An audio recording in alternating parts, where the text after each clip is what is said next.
They went through that whole process last year, and there are now another, I think the B said 2,000 or 2,200 homeless people who have taken the place of the 2,000 people they moved into housing last year. So they're kind of exasperated. It's very expensive. A lot of them have mental health and substance abuse issues, and they're not economically self-sustaining. So, but if you don't move them off the street, the situation now is, under every freeway overcross, unless they recently moved the people out, there are people who sleep there at night. Sometimes 6 or 8 or 10 people will be kind of camped out. They'll roll out their bedroll, and some of them will have tents, and some of them have 2 or 3 shopping carts full of I don't know what that they push around. But anyway, this is J Street, 19th Street. About 5 blocks ago, we transitioned from, or 8 blocks ago, we transitioned from downtown to Midtown. So this is kind of the heart of Midtown now. Not the most scenic part of Midtown, but it is what it is. So, but again, lots of basically restaurants. There's just, there may be actually as many as 100 restaurants along J Street. Once you start at 5th Street and get up to 30th Street, basically it's one restaurant after another. So, Sacramento, there are 100,000 people who work for the state government in Sacramento. A lot of those people work downtown, and they support restaurants. They go out to eat at lunch. So,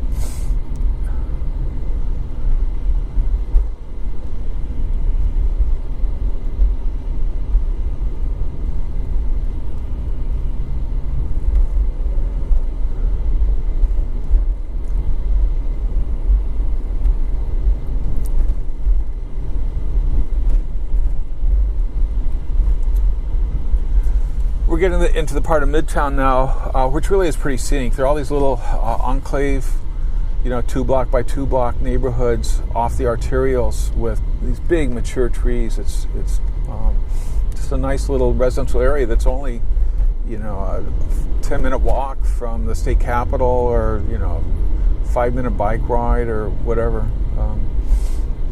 You're basically within sight of the state capitol.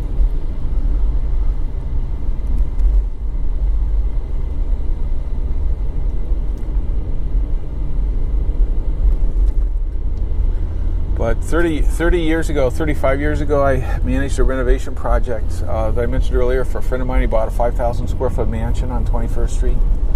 And, at the time, he was on 21st between T and U. It's called Vizcaya now. But, the working people left downtown Sacramento at 5 o'clock and drove to Roseville or Folsom or Rockland or Carmichael or Citrus Heights. They didn't stay downtown. It was just muggings, derelicts, parking garages were unsafe because of all the muggings. And, we basically couldn't leave any construction supplies outside when we were renovating that mansion. They would just disappear. But it's quite remarkable. It's kind of educated me that there's a lot of hope for, decayed urban areas that, have just a lot of economic distress, a lot of people with substance abuse, mental health issues, homelessness, whatever. If you can find some way to revitalize the regional economy that urban core is the center of, just the economic forces will propel a lot of the drive, a lot of the renovation. And the issue, of course, is that a lot of people get left behind. So college-educated 20-something hipsters and professionals with professional degrees and career paths move in. They drive up the cost of housing and everything else, and the marginal folks, most of them don't benefit from that. They get displaced. They get moved to, Ferguson, Missouri was a highly publicized case of that. A lot of the African-American community in Ferguson got pushed out of neighborhoods that were core urban areas that were being gentrified. So the 20-something hipsters, young professionals, whatever, this is what I've read, just out-competed the traditional occupants of core urban areas, because they have more financial resources, outcompeted them for housing. And a lot of the people, economically weaker people, got pushed out to weaker suburban areas. So that's what I've read anyway. But that's sort of the same thing has sort of happened with, we're on Alhambra now, so we're outside of, so we're sort of on the east edge of Midtown. Our apartment building is a block from Alhambra. So we're kind of, a block or two from the southeast corner of Midtown also. But there are a lot of 6, 8, 10-story Class A apartment buildings along here. And they're renting their one-bedroom units for $1,600 to $2,100, and they're only a few blocks from our building. So, I mean, that was really encouraging when we were dealing with a lot of, ghetto issues, to see developers come in and build some really large, nice 6, 8-story apartment towers that they were, renting the apartments for $2 a square foot, when we were worried about getting our rents up to $1 a square foot. So that was encouraging.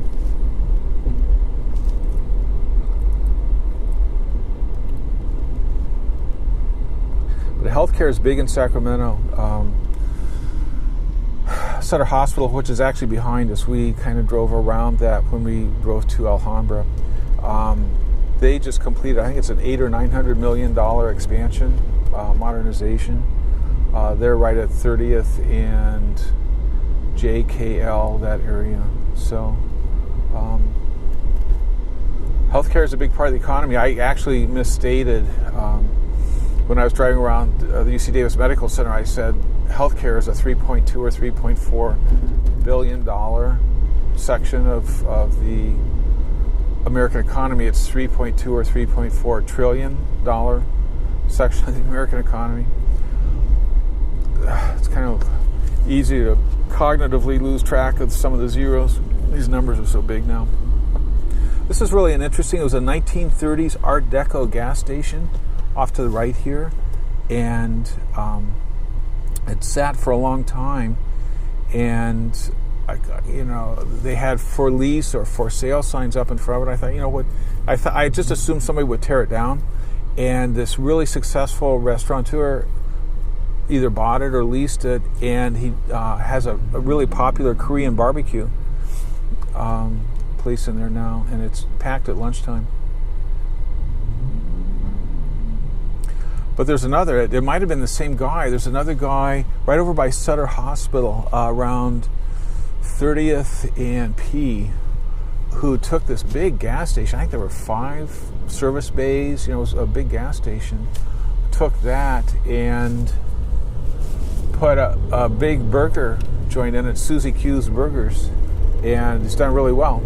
And it's kind of funky. It's kind of a 50s. He's got stools with chrome and red vinyl cushions, stools around tables, whatever. So it's got this kind of 50s diner decor and ambiance. Plus, it's in a gas station that has been repurposed. So it's kind of fun to sit in there and eat. And it's got sports TVs and whatever in there. So a lot of fun. Anyway, we're in North Oak Park now. Some of the new buildings are on the left and right. Actually kind of a nice new building on the right there. Just kind of the new and old. Right across the street, this large, I don't know if you can read the sign, this large brick building is a huge Salvation Army facility.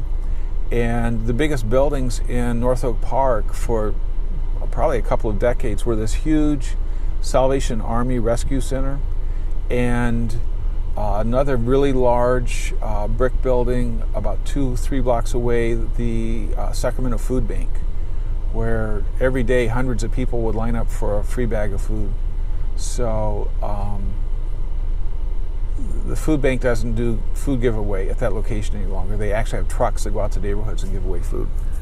And this facility, I'm not sure what services they provide, but anyway, this guy's certainly pretty aggressive, isn't he?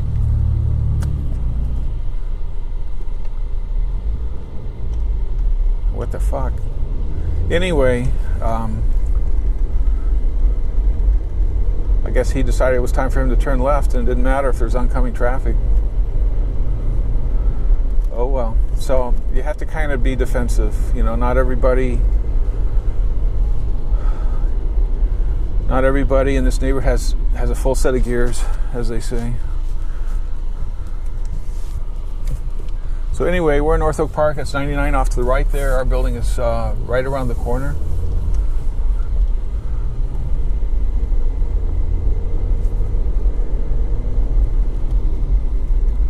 And before I turn off the camera, I want to show you this Victorian here. This is one of those walk-ups where the first floor was actually unfinished. And this guy across the street from me, this blue house, you can see the stairs, that was actually a one-story house. He took the first floor and raised it, put a new first floor underneath it, and to kind of make it fit in, he put that stair in there that kind of resembles the old walk-up architecture from before the levee construction. All right, we're good. Let's see how this looks, and if it's okay, we'll post it.